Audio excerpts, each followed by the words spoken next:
السلام علیکم، کیسے ہیں آپ سب؟ خیریت سے ہیں؟ ٹھیک ٹھاک ہیں؟ الحمدللہ میں بھی بالکل ٹھیک ٹھاک ہوں، خیریت سے ہوں جی۔ کس کلاس میں ہیں ہم موجود ہیں اسلامیات کی کلاس میں۔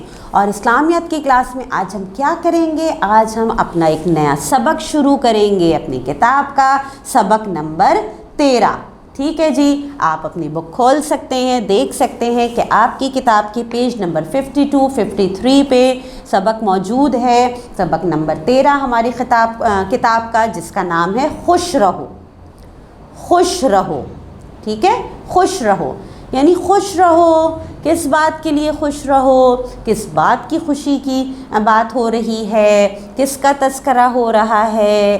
اور آپ خوش رہتے ہیں یا نہیں رہتے ہیں؟ اچھی بات ہے، ہمیں ہر وقت ہر لمحہ خوش رہنا چاہیے، صبر شکر کے ساتھ کام کرنا چاہیے، اللہ پہ یقین رکھنا چاہیے۔ ہم یہ ساری باتیں کرتے رہتے ہیں اور ان باتوں کو ہمیں اپنے ذہن میں ہمیشہ رکھنا چاہیے۔ تو چلیں آج میں آپ کو یہ سبق پڑھ کے سناتی ہوں تاکہ آپ کو پتہ چلے کہ اس سبق میں کس بات کا تذکرہ ہے، کیا سمجھایا جا رہا ہے، کیا بتایا جا رہا ہے۔ تو بک بند کر دیجئے، اب بک کا کام ابھی آپ کا نہیں ہے، ہم مل کے سنتے ہیں یہ سبق۔ میں سنا رہی ہوں آپ کو، دھیان سے سنیے گا جی۔ ہمارے سبق کا نام ہے خوش رہو۔ یہ سن کر حذیفہ بہت غمگین ہو گیا۔ یہ تو بہت خوفناک بات ہے، اس کے بارے میں جان کر میں تو خوفزدہ ہو گیا ہوں۔ خضر نے جواب دیا، بے شک یہ بہت خوفناک آگ ہے، مگر گھبرانے کی کوئی بات نہیں۔ اس آگ سے بچنے کے طریقے بھی اللہ تعالیٰ نے ہمیں بتائے ہیں۔ کس بات سے حذیفہ خوفزدہ ہے، غمگین ہے؟ آگ کے تذکرے سے، کہ کیا قیامت کی آگ ہوگی، کس طرح جہنم کی آگ، جو ہم نے پچھلے سبق میں پڑھا تھا کہ کس طرح وہ جلانے والی ہے، دنیا کی آگ سے کتنی تیز ہے اور کتنے اونچے اونچے اس کے شعلے ہیں، کس طرح وہ گناہگاروں کو، کافروں کو، گناہگاروں کو وہ لپیٹ لے گی۔ یہ ساری چیزیں ہم نے پڑھی تھی نا، وہ انہی باتوں سے حذیفہ غمگین تھا۔ لیکن خضر نے جواب دیا کہ بھئی گھبرانے کی کوئی بات نہیں، اس آگ سے بچنے کے طریقے بھی تو اللہ تعالیٰ نے بتائے ہیں ہمیں۔ چلیں آگے سنتے ہیں پھر۔ حذیفہ نے جلدی سے پوچھا، ہم اس سے بچ سکتے ہیں، مگر کیسے؟ خضر نے جواب دیا، آپ اپنے آپ کو پاک صاف رکھ کے، یعنی اپنے آپ کو پاک صاف رکھ کے ہم اس آگ سے، خوفناک آگ سے بچ سکتے ہیں۔ حذیفہ حیران رہ گیا، پاک صاف رکھ کر؟ وہ کس طرح؟ خضر نے مسکرا کر کہا، اس کے لیے تمہیں اپنی غذا، اپنے جسم اور اپنے خیالات کو پاک صاف کرنا ہوگا۔ حذیفہ کی سمجھ میں پوری بات نہیں آئی۔ یہ تو میں جانتا ہوں کہ اپنے جسم کو کیسے پاک صاف رکھا جا سکتا ہے، روزانہ نہانا، صاف ستھرے کپڑے پہننا، بالوں میں کنگھی کرنا، یہ تو ہو گئی جسم کی صفائی۔ مجھے یہ بھی معلوم ہے کہ صاف ستھری غذا کا کیا مطلب ہے۔ میرے لیے حلال غذا کا کھانا ضروری ہے۔ خالص اور تازہ کھانوں کا ہی مطلب صاف ستھری غذا ہے۔ مگر یہ خیالات اور سوچ صاف ستھرے کیسے ہوں گے؟ تو بھئی خضر کو سمجھ میں تو آ گیا کہ بھئی جسم کی صفائی کیسے رکھی جائے گی، اپنی غذا کا خیال کیسے رکھا جائے گا، لیکن اس نے کہا کہ خیالات سوچ صاف ستھری کیسے رکھی جائے؟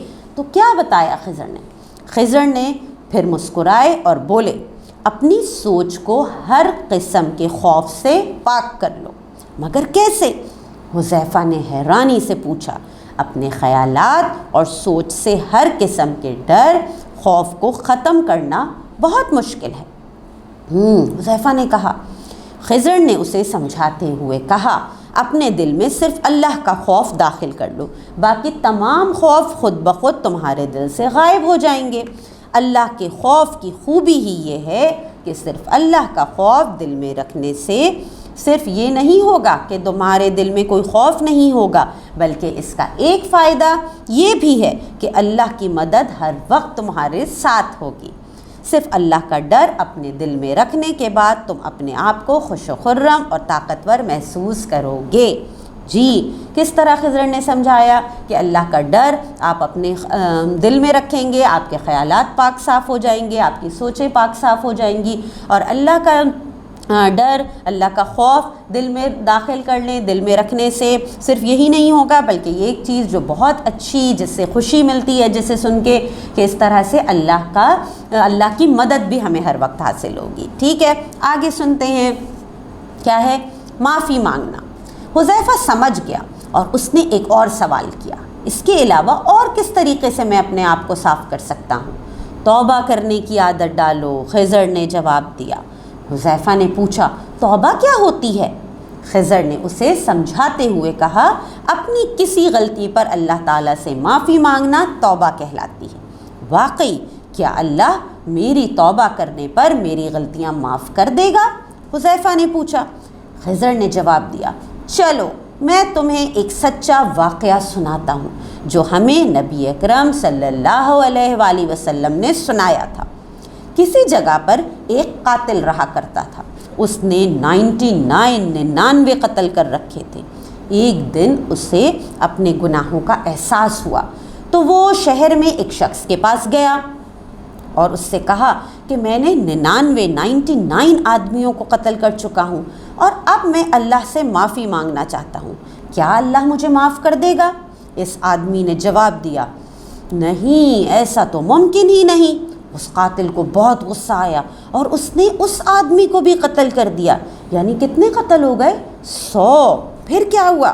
اس کے بعد وہ ایک اور شخص کے پاس گیا اور اس سے بھی وہی سوال کیا. اس نے اس آدمی سے کہا، تم گاؤں چلے جاؤ، وہاں تمہیں اللہ سے معافی مانگنے کا کوئی طریقہ ضرور مل جائے گا. پھر کیا ہوا؟ قاتل شخص ابھی گاؤں کے راستے میں ہی تھا کہ اسے موت آ گئی. کچھ فرشتے سمجھتے تھے کہ وہ دوزخ کی آگ میں جلایا جائے گا اور کچھ کا خیال تھا کہ اسے جنت میں جانا چاہیے. اللہ نے اپنی قدرت سے اس کی لاش کو گاؤں کے قریب کر دیا. پھر اللہ نے فرشتوں سے پوچھا کہ اس کی لاش شہر کے زیادہ قریب ہے یا گاؤں کے؟ اگر وہ شخص شہر کے زیادہ قریب ہے تو اسے دوزخ کی آگ میں ڈال دو، اور اگر اس کی لاش گاؤں کے نزدیک ہے تو اسے جنت میں ڈال دو. فرشتوں نے جب اسے گاؤں کے زیادہ نزدیک پایا تو اسے جنت میں بھیج دیا. اس طرح اللہ نے اس کی توبہ قبول کر لی. جی، کیا سمجھ میں آیا؟ معافی مانگنا، اللہ سے توبہ کرنا، اللہ تعالیٰ ہماری توبہ کو قبول کرنے والا ہے. جیسا کہ یہاں پہ ایک واقعہ سنایا گیا ہے، قاتل کا واقعہ، جو توبہ کرنے کی نیت کر چکا تھا، توبہ کرنے کی نیت سے گھر سے نکلا تھا، اور وہ جب وہاں پہ گاؤں کے راستے پر تھا تبھی اللہ تعالیٰ نے کے حکم سے اسے موت آ گئی. لیکن اللہ تعالیٰ نے اس کی توبہ قبول کر لی کیونکہ وہ گاؤں کی طرف جا رہا تھا توبہ کی نیت سے. آپ کی نیت پہ اللہ تعالیٰ آپ کی نیت کو دیکھتا ہے. اس نے نیت کر لی تھی توبہ کی تو اللہ تعالیٰ نے اس کی توبہ قبول کر لی. اس کا مطلب ہے کہ ہمیں معافی مانگنی چاہیے اپنے کیے ہوئے گناہوں کی، اللہ تعالیٰ سے توبہ کرنی چاہیے. بے شک اللہ تعالیٰ بہت غفور الرحیم ہے، ہم سب کو معاف کرنے والا ہے. ٹھیک ہے جی، تو یہ تھا ہمارا سبق نمبر 13، جس پہ ہم نے آج بات چیت کی اور سمجھنے کی بھی کوشش کی. اب آپ نے کیا کام کرنا ہے، ایک وائس ریکارڈنگ بنائیے گا. آپ نے اس سبق سے کیا سمجھا ہے، آپ کو کیا سمجھ میں آیا، یہ ساری چیزیں آپ نے اپنی ٹیچر کو بتانی ہیں. ٹھیک ہے، اور یہ سبق ضرور اپنے دوستوں کو، اپنے بہن بھائیوں کو ضرور سنائیے گا.